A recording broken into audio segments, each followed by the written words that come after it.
Cut it. The general there. The general. Ladies and gentlemen, I give to you 6 foot Waleep, the man from Auburn, the man from Puma, the man from Kingston College, the man himself, the one-time Kingston College captain, taller than them, rich harder than them. Akeem Bloomfield. You hear him, G? There we are, sir. Bro, you go look at wash your face because one of them say you just wake up, my general. Yeah, you know, sir. I don't know, like the whole corona thing, my sleep pattern, really messed up. So, you know, so I wake up early this morning and, you know, did what I had to do, but I fell asleep again. So, sorry about that. It mess with all of it, like they have a part where people are work from home in Jamaica. So me, they just change my whole work pattern. I start work from like 7 to 2 and just sleep the rest of the day and then get up and play a little game and go on again. So like slowly I get back the back them on my eye. I get back my little new sleep pattern now for the people that work. But nevertheless, give thanks to your father in general. As we said, we have a running joke in the stream probably. But they do an interview with Leon Bailey the other day. Anybody who come on too late would just send them an LB. You see me? So you're the third person at LB, you know. Leon and Alex, then you're LB. So right now, what going in terms of like training? Because you talk about COVID and Corona, like how you stay alive, how you stay fit, how you stay active. Well, because of Corona, like most of the tracks the track that we train at, is currently shut down. So basically, we have to try to find like other alternatives. So right now we're working at like this turf. We found a turf field in Coral Springs. So that's where we currently train at. But we don't have a track per se right now to train at. So you know, it's just to try to find another alternative. Cool. So, like, well, you said train. Who you're training with? Because are you same Auburn teammates? Yeah, you know, Nathan, Raheem, you know, a few guys from Trinidad, Bahamas. Raheem, Jago Raheem.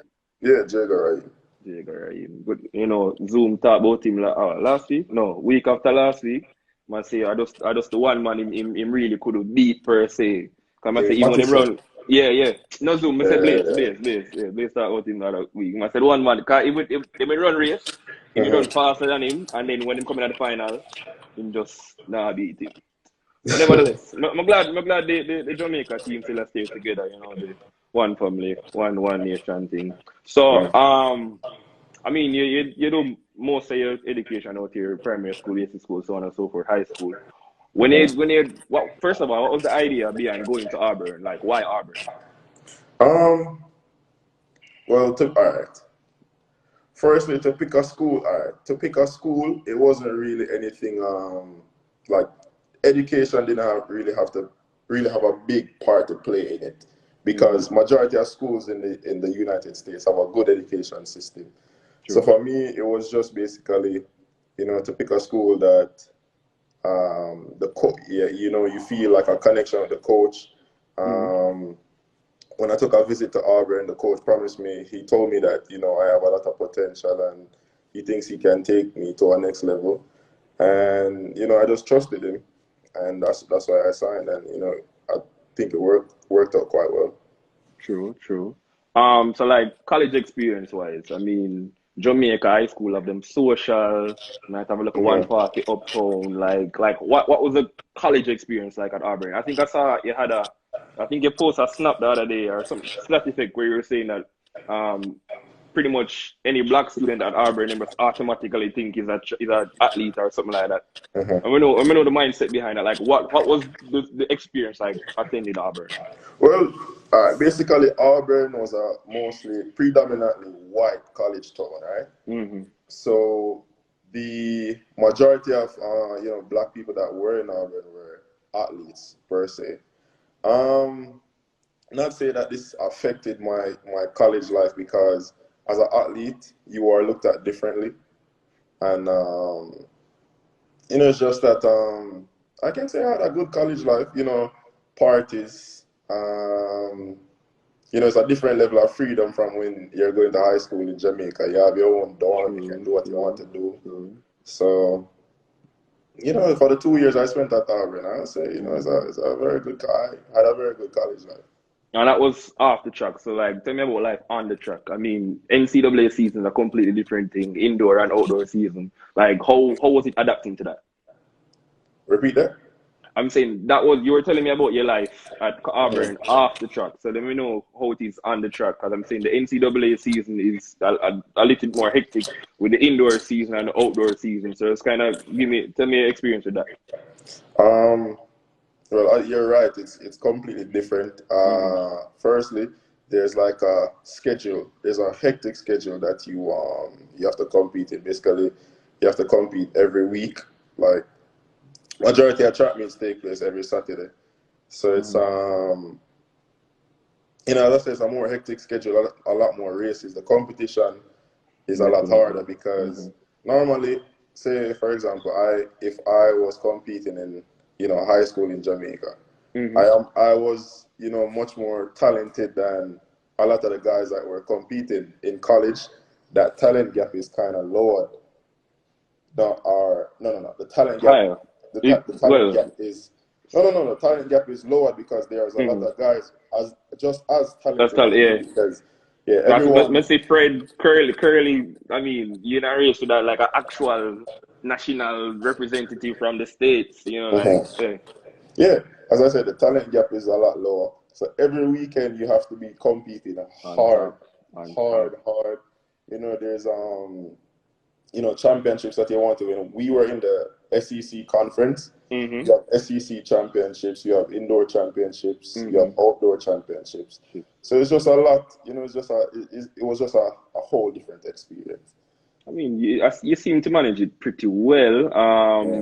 What was take us to? You did 2 years at Auburn, so take us to why you chose to go pro or not finish out your time at Auburn. Now, what was your thought process behind that? All right. To be honest, after my second year at Auburn, at the 2018 NCAA championships, I ran 43-93 in the finals. And, I just got a really good offer to go pro. Offer I think I couldn't, turn down. The offer was from Puma. And I just think, at that point, there was nothing really left in college for me to, get because all the athletes that I competed with in the finals, or the majority of athletes that I competed with in the finals was, going pro. So I just think it was a good time to, step out as well and, venture onto, new things, become a professional athlete. So that was basically it. Your nickname they kind of so neat. You can put it on a shirt. Zoom 43. Just have a little buzz. We can work on it. Zoom 43. Yeah. But all right. I'm gonna play the role of one grandmother or a mother or something like. I mean, me and you say you brought you to school. They do the sixth form, they have the grades and stuff and so forth. So what about finishing out that degree? Having that degree to say, yo, we did it. All right. Currently, I'm taking classes at Palm Beach State, and I intend to transfer to either FAU or Miami someday to just finish up my degree. Graduate, but it's a work in progress. With track and field, it kind of, I would say it gives you, being a professional athlete, I have a lot more time on my hands. However, I think the intensity and the requirements of being a professional athlete is high. So true. Right now I'm just taking, school in strides as well.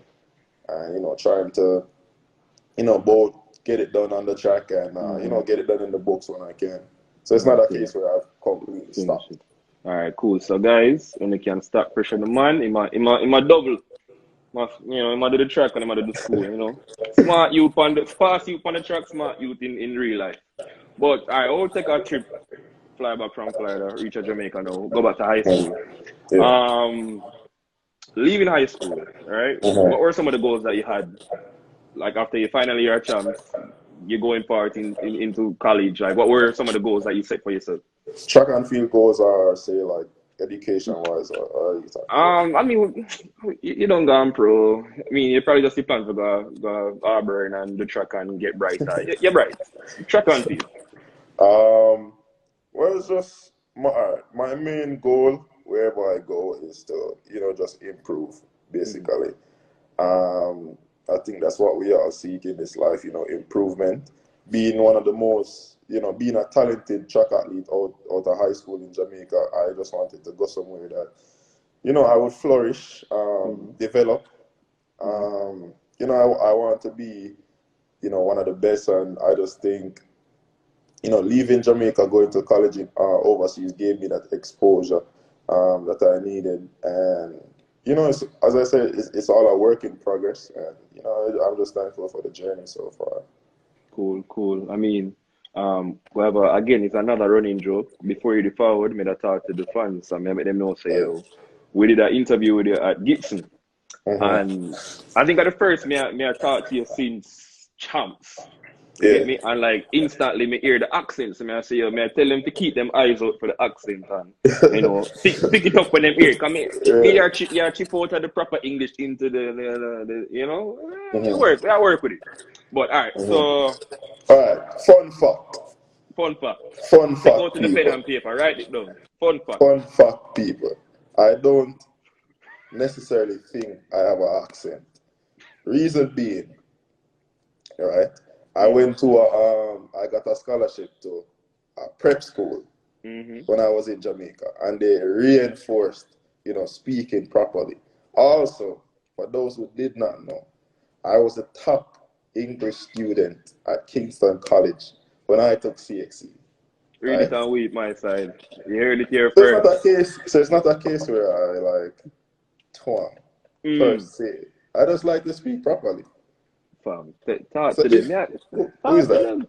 Fam, yeah, twang. No, yo, the man that talk proper English. The man go to prep school and it engraved in him. Talk, my general. But cool. I'll keep the ball moving. So Auburn life, KC life, professional life. What were I get 3. I'm gonna ask you for one, but I just want one from each. High school life, pro Auburn life and pro life. Your most impressive accomplishments for each. Okay. High school. Start with high school. Yeah. It definitely has to be running 44.93 at champs in I think it's 2015? I think it was 2015. 2015? 2015. It definitely has to be that for high school. For sub 45. Auburn, it was definitely running 43.93. And for professional,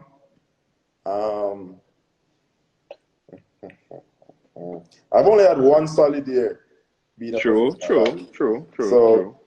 It has been a really rocky journey so far, especially last year. Last year was pretty rough, but to me, my high of being a professional is making the World Champ final. Yeah, that's my high. Good talk. I mean, I did kind of predict all of that already, but I'm just have to hear you say it so we can cut out the part and put on the page so you say it. But yeah. So all right, we'll keep the ball moving. We talked about impressive. So what were some of the most disappointing parts of your career so far? And you want a segment of high school, college? Just give me top 3. All from your band. And if you lose one race in a basic school, top 3, all from a band.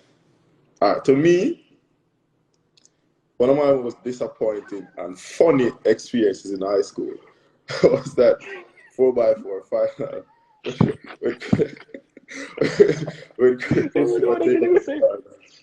up to this day. People are still telling me that I ran the race wrong and how I executed silly.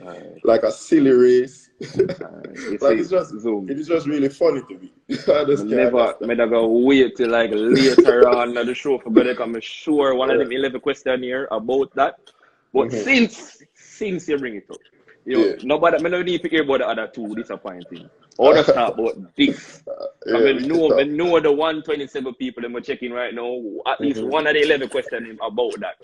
Yeah. Let's go to that race. I don't have the race pull up, but I know you know the race. You see the race several times. The people in front of you see the race several times. Yeah. Let's talk about the race. Fine, you know, I'm gonna give my interpretation of the race. I'm not gonna say run the race long in the car. No, Personally, go ahead. we know you're faster than him. Me tell you what me think I should have do. I can't run, you know. I can't run. I know one coach. I run on 400 meters at my church one time, but they really 150, but it looked like 4 when they go on the field one time. But nevertheless, I'm gonna tell you though. So I think you should just go and track with him on the back stretch, because you see when you come around, you have the length, you probably have the top end speed, from your stretch. You can't hold it, but me just feel like the adrenaline kicking. And you just know say you could have run past him easy. And you run past him easy. And you go on, but you know, the boy talented him. Boy talented. Me fear him could have catch you. And him catch you. And then boy, you see that when him pass it on the line and it's like you look defeated. Come in the right of the line, they do that. I mean, what would they win champs if they win race or nothing, but still. No, like as a college man, I want to see you get the win there. But I mean, even after that, you'd have real like I think you're a captain of the team that year. Yeah, I was captain of the Yeah, team. so I mean, that the troops and rally round and I just race we win champ still. So I mean, never you still. But all right, we'll just hear it from you now. All right. Take us to the race soon. All right. So for those with a track and field IQ, right? Just watching the race, people are going to say anything. But for me, I think I ran it the best way, because when you look at you have to look at the disparity between personal best. At the time, my personal best was 44.9, and his personal best was 45.2. So I think I got the baton, say, third, 15 meters behind, at least 15 meters behind, right? And I mean, a 15 meter gap I think is like a second, to be honest. So it's like my PR is 44.9, his PR is 45.2. There is no way a 44.9 guy will beat a 45.2 guy that has a 15 meter lead. Just run a PR. You see what I'm saying? It's true. So I'm not making any excuse. The best team won on that day. That is true. People have to realize that in doing so, I think I ran one of the fastest schoolboy splits ever. When I dig it up, because I thought the same thing too. I remember hearing on the night, but I can't remember what it was. I think it was 44.5. Yeah. But yeah, that makes a whole lot of sense. Again, you know, I guess all of we feel like we're a track star, don't mind. You know, I want to tell the people about them to run. And as I said, the last time I ran on Church Sports Day, I stay behind the camera and watch the athlete them do them thing. But again, I think that's probably one of the best races in champs history for me. For a lot of people also. I mean, the 4x4 is probably one of the best races in Jamaica. Jamaicans just love 4x4. It's just great. But while we're on the topic of 4x4, because we're full of questions, we have the hour. We'll probably reach a halfway mark of the hour now. While we're on the topic of 4x4, pick a Jamaican all-time 4x4, including yourself. Are the 4x4 of the future? How do you see the 4x4 of the future looking? Well, honestly speaking, there's a lot of talented guys right now in Jamaica that, you know, I think can step up to the plate, and I think we have an abundance of talent, to be honest. So to pick 4, all right, give me 4 and 2 very, very hard. You didn't have to put them in an order. Give me 6. Give me 6 man who can make a 4x4 team right now. All right. So myself, Nathan Allen, that is true. Demish Gay, Christopher Taylor. even though a lot of people like bash Rashid McDonald, I believe in Rashid McDonald. Some people might find this funny, but I do believe in Rashid McDonald. Mac 10 still have a national record, right?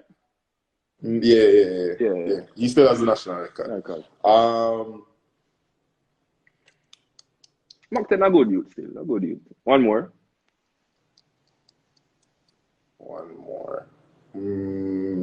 Javon Francis. Okay, cool. Because I wonder, you know them that appreciate any even call Super Donkey, you know. Superhero. And also, I can't forget about Terry Thomas. He did some World Championships. I can't.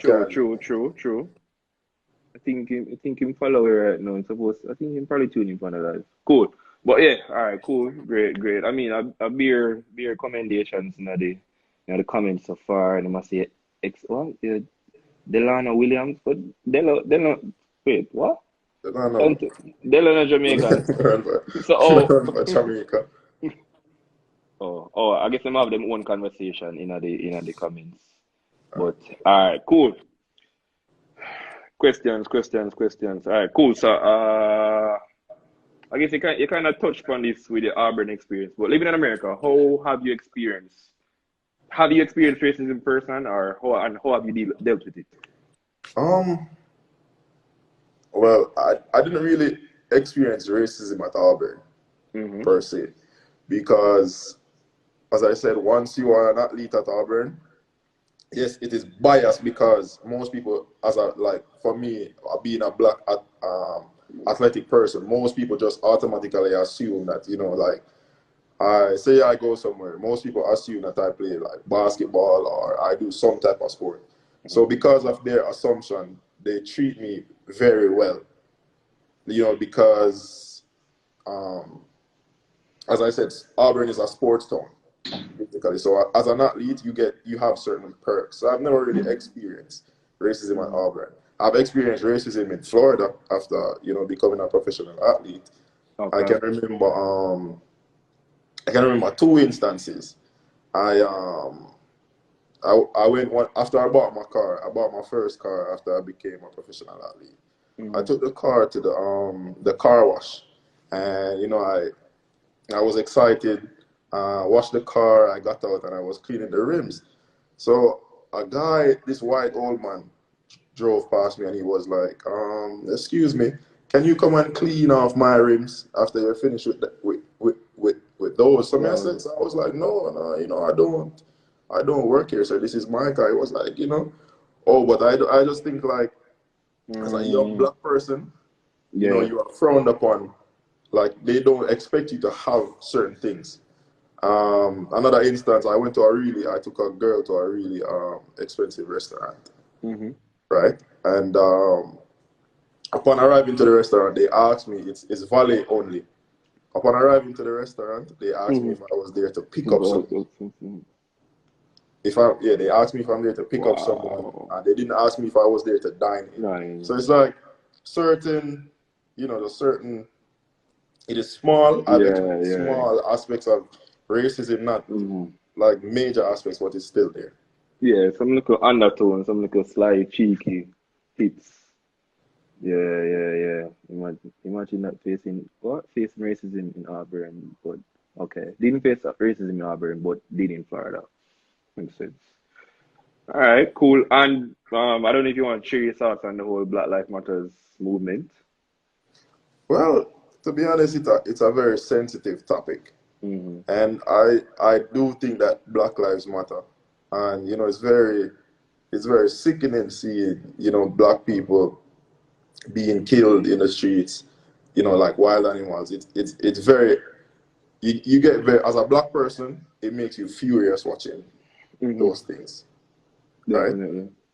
I think that the Black Lives Matter movement has been going on for years upon years upon years, and it's just really sad to see that it took the killing of a black person, a white officer kneeling down on his neck to really incite this amount of change and rioting and all that stuff that we're seeing now. But black people have been suffering for hundreds of years. Like, So it's not something new. I just think that, people are just tired of the whole, people are just tired of, I think, Yeah, people are just tired. yeah, people Period. are just, essentially, people are Tired. just tired. Tired. So Yeah. now it's even, all races right now are, rioting, protesting. I just think that we just live in a sad state, sad reality right now, where in terms of, how people interact with others. I don't think that I should be judged or treated a certain way because of the color of my skin. Definitely. Yeah, I think it's ridiculous because we all bleed the same, red blood. We all, if we die, we're going 6 feet under just like anyone else. Everybody else. So I just think it's ridiculous. Definitely. All right, so let's move from the sad reality to a very happy reality. A very happy reality that I was privy of seeing myself and witnessing in real life. In 2019, Kingston College were the winners of the Issa Chums Trophy. But for you, how was that for you? I mean, I think you even sent a motivational video to the team during that year. But how was it seeing them win and not being able to lift the trophy yourself? Well, all right. To be honest, I actually did lift the trophy because, and I have my pictures to prove, because during that championships, I actually flew down. I took a break. I asked my coach for a break from training, and I, just flew down to Jamaica for the weekend to watch champ. So I was in the stadium. I experienced everything live. I got a chance to run onto the field, lift the trophy. Something, a joy that I didn't get when I was going to, do St. Georges for all those years. So, to do that with the new crop up guys, it was an amazing feeling for me. As I said, I have my pictures to prove. I have a picture with the trophy. So essentially, they won. I won. Do me a favor. So in the live, don't just DM me the picture there, so we can drop it in the graphic. Give thanks. All right. But the year 2015 when you broke when you're on 44.93, being like, take us to that race. Take us how it felt to be the fastest junior in Jamaican history at the time. All right. Well, it felt like the race was 44.93 seconds, but it felt like it was over in like 10 seconds, to be honest. It was just so exhilarating, and like I didn't realize how fast I was running until I finished the race, and I looked back at the clock, as I had no idea that I broke the record. It was after, say, I got done with the race, and I sat down in like a little, I would say around like a little tent area. And then, my coach was telling me that, Akeem, how does it feel to run 44? And I'm like, 44? What are you talking about? It was after I ran the race and, sat down tired. They came to me and told me that I did that. And I just couldn't believe it. Crazy. Like, crazy. Like, I was in the stadium for that, and it was like, what? And then it's like instantly you start think, yo, the man run 44 in high school, yo. Like, you start think other times, and yo, been 2 more years. Yeah, it was pretty dope. But all right, so rivalry though. Let's talk some rivalry. All right, let's go with rivalry, and let's go with mentors. So during high school, is there anybody that, I mean, we start to Zoom, I'm keeping us to Zoom, Blaze, and him said, him they kind of like to look at healthy rivalry between him and Chris, well, he could really run against Chris yet, but him, Raheem, like, is there anybody in your events that you really rival at the time?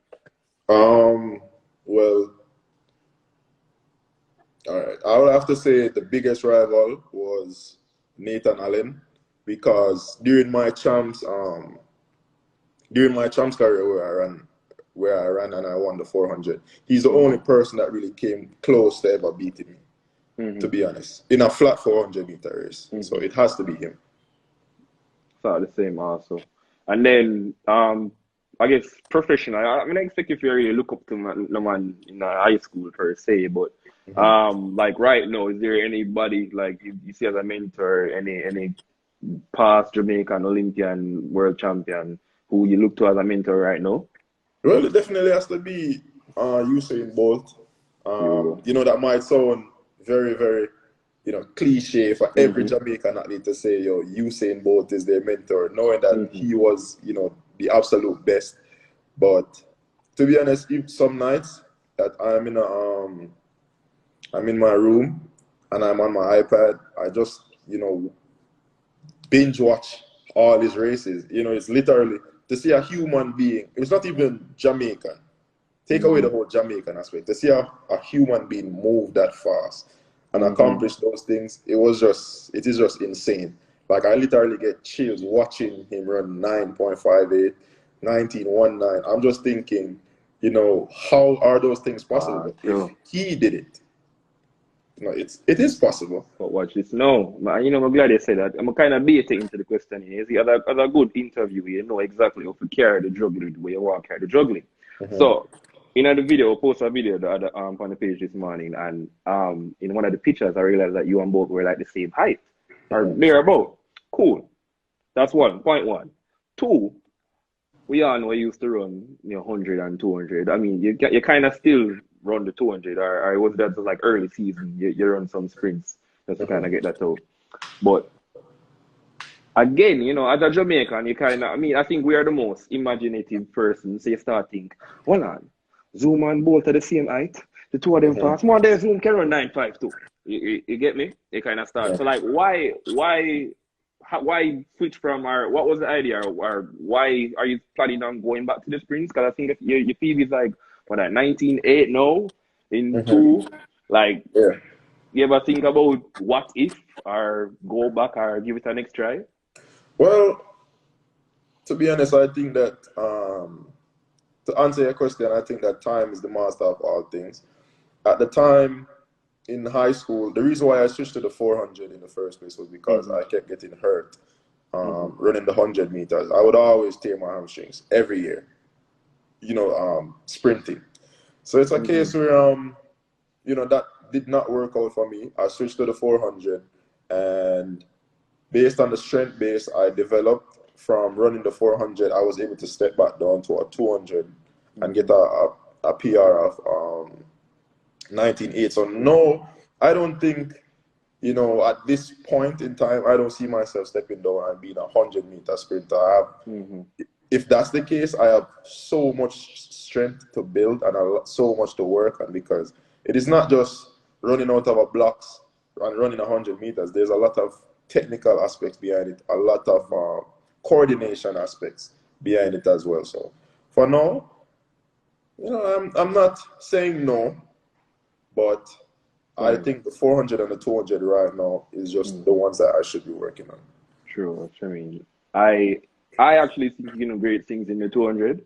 I mean, again, we can remember the days in the college. I mean, as you said, you rightfully said it. It was kind of a case where, I guess, kind of like what I talked to Mattis the other day. It's kind of like in body just fast, in speed, in velocity just faster than the body. Because like, I mean, I really since final year KC into your college year pro, when your body kind of like fill out, because back then you just like skinny.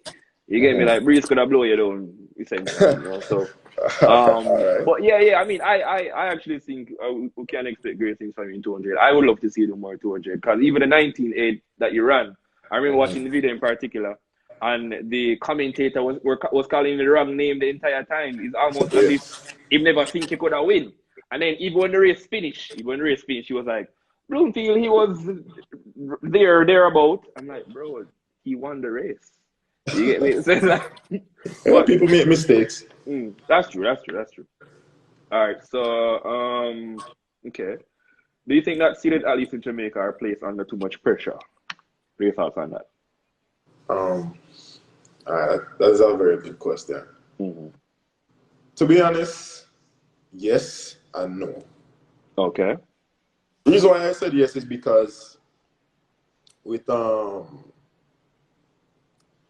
I would say the better you are in high school or the better times you run in high school, there's going to be a lot more expectations of you. Because you have to look at it like this. If I ran 44.9 in high school, right? Obviously, there's going to be high expectations based on the level of performance that I did in high school. Definitely. People are going to expect a lot of things. So it's not a case where expectations and pressure are, just come out of nowhere. It's because of what I did is the reason why those expectations and that pressure is on me. Now, if I came out of high school running 48 and 49, no disrespect to people that are running 48 and 49, there would not be the same level of pressure on me. So it just depends on how good you are, the younger you are. I mean, if you are a young person with a lot of talent running really fast, there is going to be a lot of pressure on you. Makes sense. Yo, bro, you give you some gems in the way, go full of quotes after this, like graphic to kill, like very, very, very deep and profound thoughts as a true college man. I mean, again, guys, if you have any questions, 14 questions, I don't check them out yet, just keep sending me questions. In like the last 5 minutes or so of the live, we can tackle them. All right, let's keep the ball going. Almost through with my questions here. Okay. What's your main goal to achieve by the time you hang up your spikes? Okay. My main goal that I want to achieve by the time I hang up my spikes is just to be classified as one of the best that ever put on a pair of spikes. You know, I think that anything that we are doing in this life, we should want to be not per se the best at it, but the best that we personally can be within ourselves. So whatever the best that I can be is, that's what I want to achieve. I don't know what it is, but I just want to achieve being the best version of myself that I can be in the sport. Simple answer. Just the best version of myself that I can be. I would love to be a, Olympic gold medalist. You know, that is the pinnacle of, track and field accolades. You know, I would love to be Olympic gold medalist, a world championship gold medalist. But essentially, if I'm the best version of myself and the best version of myself leads to those things, then that's what will happen. Great. Producer, I see your WhatsApp me. I can't now have my laptop to see the WhatsApp, so just DM the page, me see the whatever you tell me at that point. But all right, last of my questions. 2020 into 21. 2020 to 2021, because the year kind of crushed up so far. Thoughts, like what are your goals? Sometimes some time goals, some achievement goals. What are you looking? What is Akeem Bloomfield setting right now as the vision board for 2020 into 2021? Well, to be honest, my goals for 2021 is to get a personal best in both my events. That's a small goal. That's most meaning the 4 and 2. Yes, meaning the 400 and 200. My goal is to get a personal best in both events. It's sounds like a small goal, yes. But essentially, when you look at it, it's a really good goal because that means, running something like 19.7 or, I already ran 43.9. So I look, personal best, would mean running back, those times are better times than that. So I would just say personal best, making the Olympic final. Small goals. Those are my small goals. Small goals. Yeah, because we remember talking to Jahil and he was saying that, he makes his goals like step by step. Because, you've never made an Olympic final before, Zine, but then why would you get up and say, my next goal is to get Olympic gold? You get me? Kind of like stages, levels to it. Yeah. All right. That's definitely true. Definitely. So, we have 19 questions. Dipping at some of them. Cool. All right, boom. It already picked this. Pick your best 4x4 Jamaica team. Hold on. I guess we can ask you that. What do you study at Auburn? Software engineering. Wow, guys, they're bright youth. You know, I tell you, say bright youth. You know, I mean, you know, if the track and field thing not working, you can just get a work at Google. Nothing serious. Yeah. Will you return to 100 with the apps that are ready? Mhm. All right. This look like the people in friend are sending comments. You know, but I know. All Okay. right. This look dope. Answer that. What keeps me motivated? Yeah. There's a lot of factors that keep me motivated. I have internal factors that keep me motivated Mm-hmm. and external factors. So internal factors that keep me motivated is just me, as I said, trying to be the best version of myself. Mm-hmm. And I understand that life is a journey. It's not a straight line. True. But in order to be the best version of myself, despite whatever hardships I encounter, I just have to keep pushing. Definitely. My biggest external motivating factor is my mother. My mother has been with me through everything. And I think that track and field for me is a way to make her life a lot better. So essentially, the better I become as an athlete, the better life will be for her. So that's also a big motivating factor. You see, Mother's Day, we go run back the tape, yeah. We can put the one up in the archives and show again Mother's Day. Great answers, Akeem. Great answers. All right. Boom, boom, boom. Oh, I guess that's like a quick big up. I mean, personally, me can't wait to see that happen too.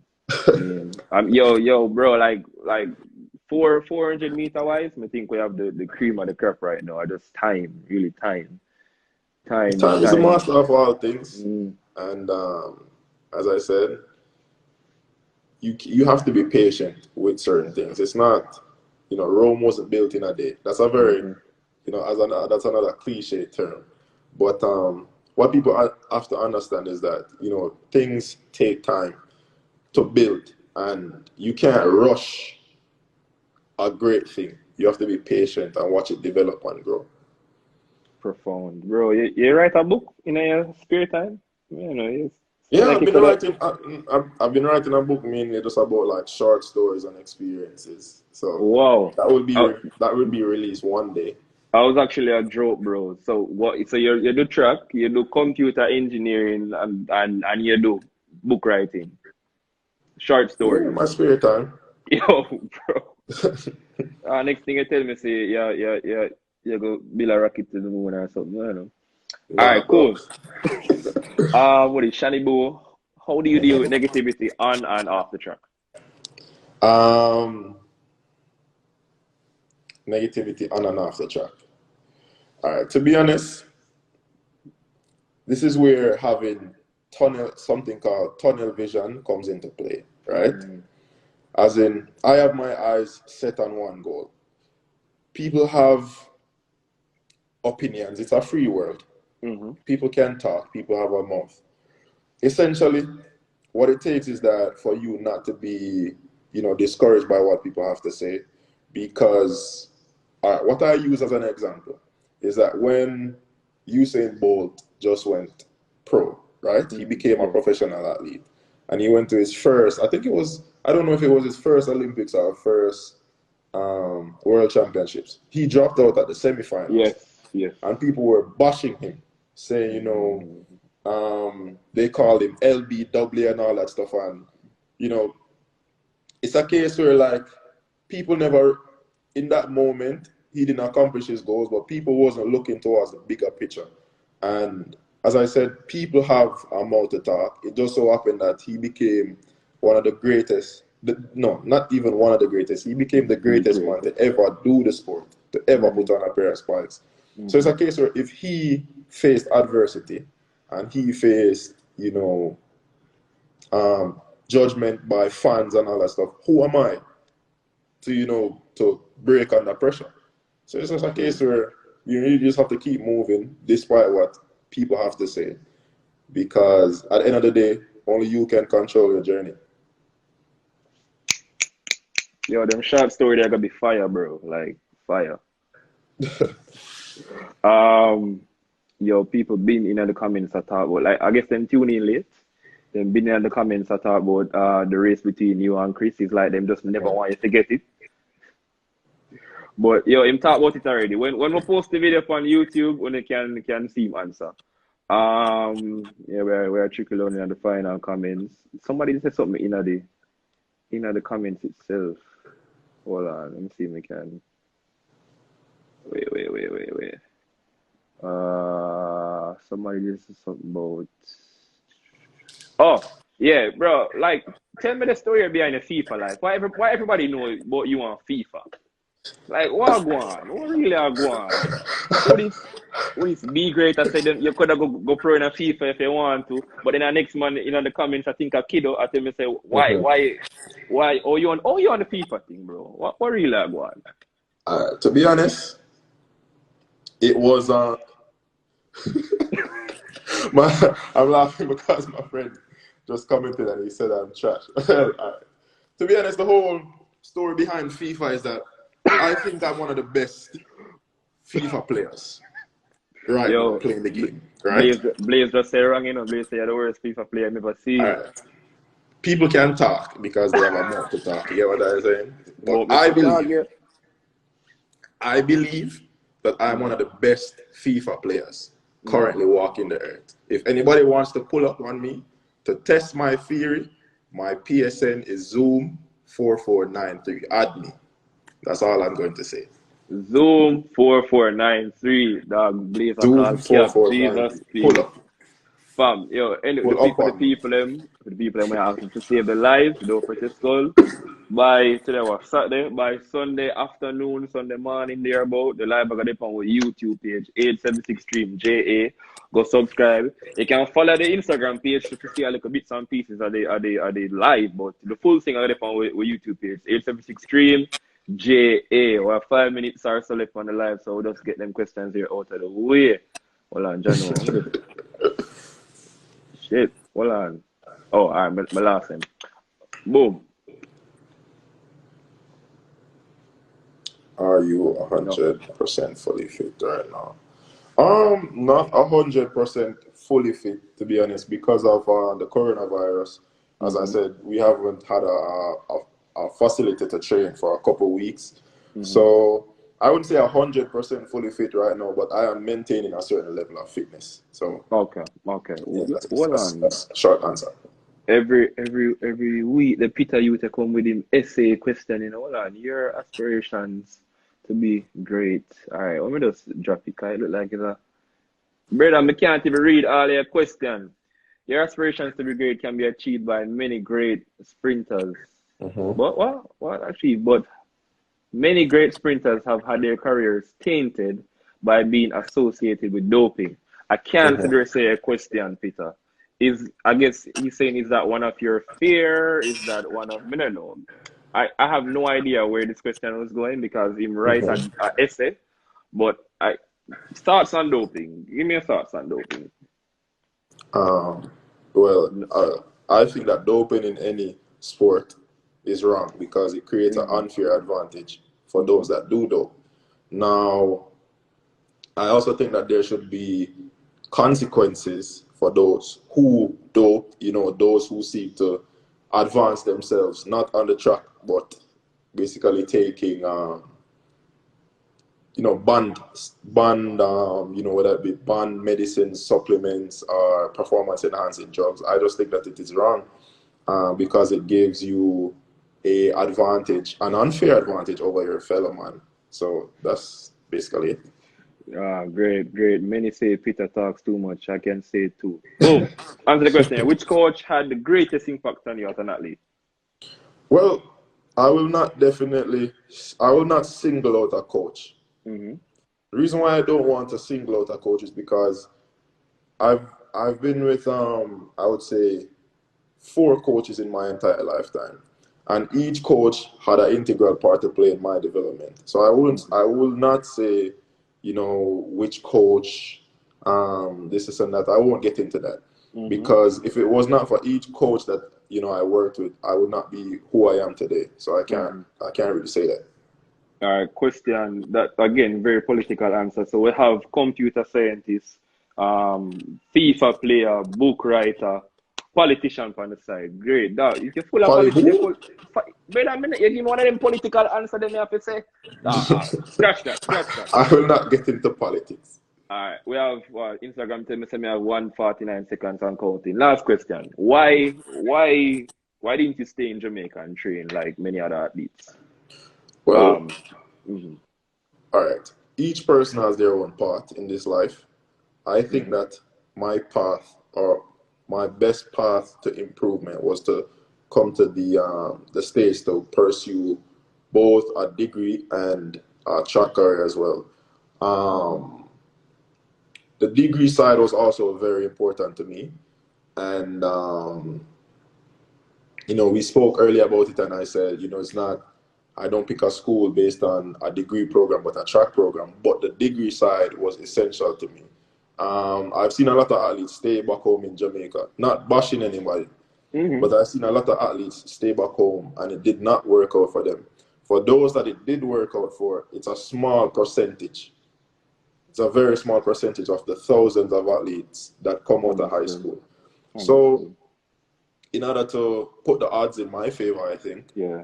I just came overseas, and it's a decision I made, and I'm still reaping the benefits from it That even is today. true. Bro, again, we have to tell you 100% thank you for tuning into the live or jumping in and joining us. I mean, it was last minute, so give thanks for the last minute link. Big up yourself, you don't know, as a college man, you don't know, very grateful for you do for the college, very grateful for what you do as a professional. You know, we just want to see you do great, we want to see you broke records, we want to see you make great times. 16 seconds and counting. My side. Follow the page, tell a friend about the page, the entire live. I got it on our YouTube page, 876stream, JA, Akeem. Give thanks. Bless up. Respect. Bless. Out.